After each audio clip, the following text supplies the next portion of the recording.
अस्सलामुअलैकुम। Drama serial हया के बारे में ज़्यादातर लोगों की ये राय कायम हो चुकी है कि हया एक साइको पेशेंट है। उसे एक अच्छा ससुराल जो है वो रास नहीं आ रहा। जितनी बेइज्जती उसकी दरख्शा बेगम के घर पे हुई थी बेज़ात की तरफ से, उसको एक अच्छा ससुराल मिल गया, अच्छा हस्बैंड मिल गया, लेकिन उसने उनकी बिल्कुल भी कदर नहीं की है।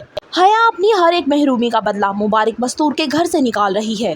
अब वो सिर्फ ये चाहती है कि मुबारक मसूद को इतना तंग करे, इतना टीस करे कि उसे अपने फैसले पर पशिमानी होने लग जाए और आखिरकार मुबारक मसूद और दरख्शा बेगम के बीच में जो इतना क्लोज रिश्ता है, बंधन है, वो भी बिल्कुल टूट जाए, चकनाचूर हो जाए। मुबारक मसूद हर चीज़ का इल्ज़ाम फिर दरख्शा बेगम को दे।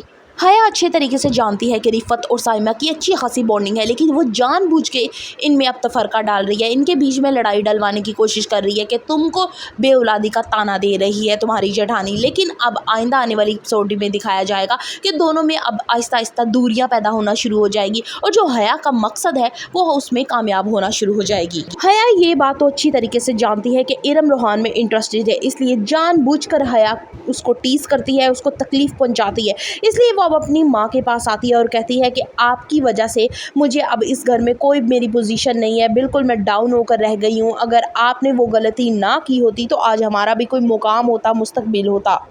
हया घर की मुलाजिमा को अपने साथ मिलाती है और उसे एक भारी रकम देती है ताकि वो पूरे घर की सुनगुन ले सके।